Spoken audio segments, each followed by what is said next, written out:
Hello， 大家好，我係潘偉業 Albert， 東青林金型製造所有限公司嘅董事長。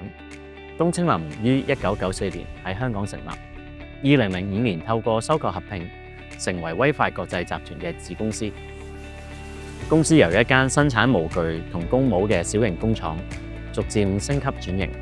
並喺中山市設立全資生產廠房。依家東青林專注為國際市場提供注塑模具同塑膠產品嘅生產，產品主要包括模型、手板同埋家用濾水器等。喺我加入東青林之後，除咗持續強化模具本業，我亦都積極推動拓展新嘅業務，提升產品質量同推動創新。我哋組建咗一隊專業嘅科研團隊，研發檢測設備同自動化生產系統，透過電子眼技術減少人為檢測誤差。喺追求企業成長嘅同時，我哋亦都非常之重視 ESG。通過回收廢料同自主開發自動化生產方案，我哋實踐綠色製造，並致力改善員工嘅健康同安全。我哋提供從設計到生產嘅一站式注塑模具服務，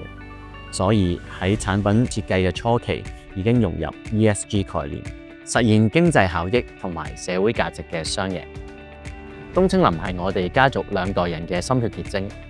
我一直以先父潘紹忠先生為榜樣，時刻謹記勤奮與誠信係企業成功嘅根本，希望將呢一份精神傳承。此外，我自己好中意做運動，希望透過公職推動香港市民對運動嘅熱情，包括喺香港足球總會以及民政及青年事務局分區委員會擔任委員，為本地體育同社會發展出一分力。最後，我非常榮幸獲得香港工業總會頒發嘅香港青年工業家獎。呢份榮譽唔單止屬於我，係屬於東青林團隊嘅。呢個獎鼓勵我哋繼續努力，